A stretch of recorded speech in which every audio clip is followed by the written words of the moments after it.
बारिश का मौसम नजदीक था। वुडपेकर, मिंकू और पिंकू चिड़िया नदी के किनारे बैठे हुए बातें कर रहे थे। मिंकू, इतने दिन हो गए हमको मिलते हुए। अब मैं चाहती हूँ कि तुम मेरे पापा से मेरा हाथ मांग लो। कहीं वो मेरी शादी अपनी पसंद के किसी पंछी से न कर दें। सच कहूँ तो मैं भी यही सोच रहा था। अब तुमने कहा है तो मैं तुम्हारे पापा से आज ही हमारी शादी की बात करूँगा।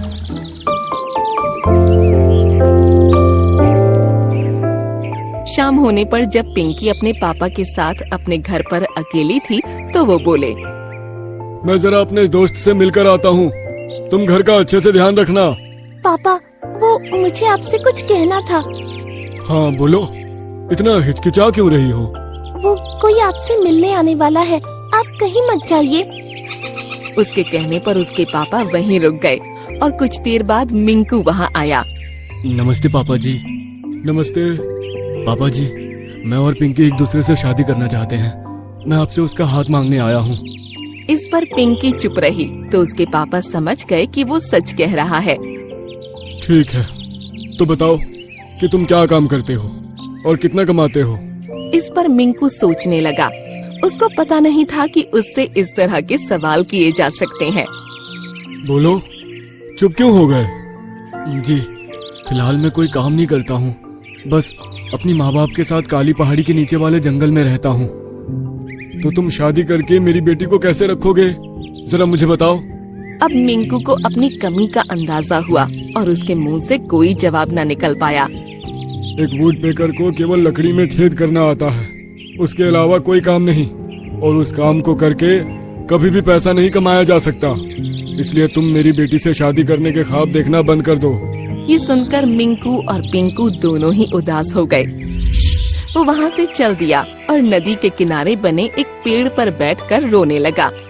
पापा ने सच कहा, मैं किसी काम का नहीं हूँ। भगवान ने आखिर मुझे एक वुडपेकर ही क्यों बनाया? तभी उसके पास टीनू चिड़िया आई जो कि रो रही थी। अरे चिड़िया, तुम ऐसे क्यों रो रही हो? बारिश का मौसम तो हम जैसे पंछियों को रुलाने ही आता है। मैं उसी की वजह से रो रही हूँ। बताओ, तुमको क्या परेशानी है? मुझ जैसी चिड़ियों के घोंसले गर्मी और सर्दी का मौसम तो बर्दाश्त कर सकते हैं, लेकिन बारिश के मौसम में टूट ही जाते हैं। और अपने घर को टूटता हुआ देख भला कौन नहीं रोता। हाँ, ये बात तो है। घोंसला इतनी मुश्किल से बनता है और उसको टूटने में एक पल भी नहीं लगता। काश ऐसा होता कि हम जैसे छोटे पंछियों के लिए कोई ऐसा घर बाजार में मिलता जिसमें हम सर्दी, गर्मी और बरसात तीनों मौसमों में आराम से रह पाते। तभी नारियल के पेड़ से एक नारियल जमीन पर गिरा और दोनों की नजर उस पर पड़ी। इतना बड़ा नारियल इतनी ऊंचाई से गिरने के बाद भी नहीं टूटा। काश मेरा घोंसला भी इतना ही मजबूत होता। ये सुनकर मिंकू के दिमाग में न जाने क्या आया। वो उतरकर उस नारियल के पास पहुंचा और फिर उस नारियल के बीचों बीच चोंच मारने लगा। इससे नारियल में छेद हो गया और उससे पानी निकल गया। शायद इस नारियल से वो काम किया जा सकता है जिसके बारे में टीनू चिड़िया कह रही थी। फिर क्या था, मिंकू वुडपेकर अपना पसंदीदा काम करने में लग गया और लगातार नारियल के अंदर चोंच मारने लगा। मारते मारते नारियल के अंदर एक छेद हो गया। टीनू चिड़िया, जरा इधर आओ। जी मिंकू भैया, मैं आ गई।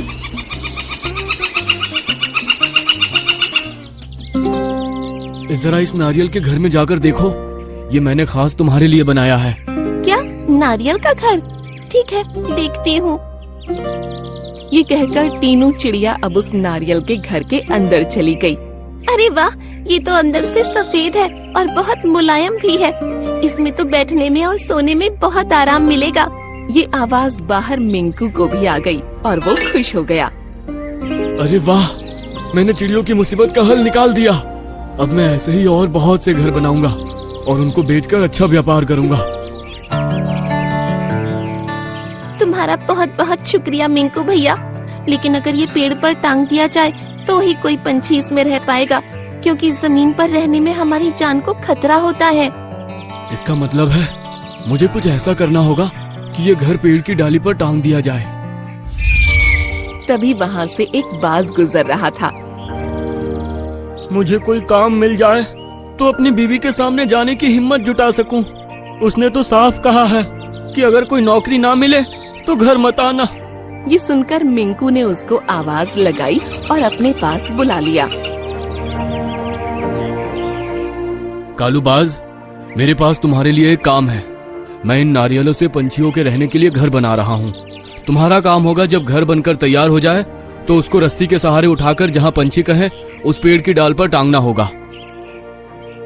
हाँ, मैं जरूर करूँगा। बोलो, कहाँ चलना है इस नारियल के घर को लेकर? आओ मेरे पीछे पीछे, मैं बताती हूँ।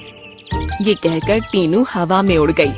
कालूबाज ने अपने पंजों में नारियल पर लगी रस्सी को पकड़ा और टीनू चिड़िया के पेड़ पर गया। फिर उसने टीनू की डाल पर उस घर को टांग दिया। इस काम को करने में तो बहुत अच्छा महसूस हो रहा है। अब कालूबाज ने मिंकू के यहाँ काम करना शुरू कर दिया। मिंकू अब नारियल के अंदर छेद करके उसको घर जैसा बनाता और फिर जो भी ग्राहक उसे खरीदने आता था, कालूबाज उस नारियल को लेकर उसके साथ जाता और उसको उनके बताए हुए पेड़ पर टांगकर आ जाया करता। धीरे धीरे अब पूरे जंगल में मिंकू के नारियल के घर दिखाई देने लगे। बारिश का मौसम आने के बाद भी सभी पंछी अपने घरों में आराम से रहने लगे। इस तरह मिंकू ने बहुत सारा धन भी कमा लिया। अब मिंकू ने हिम्मत की और फिर से पिंकी के पापा के पास गया। नमस्ते पापा।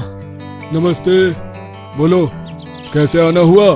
तभी पास ही रहने वाली लाली चिड़िया वहाँ आई और बोली, अरे मिंकू बेटा, तुम यहाँ कैसे हो तुम? लाली, क्या तुम इसको जानती हो? इसे तो हर छोटा बड़ा पंछी जानता है।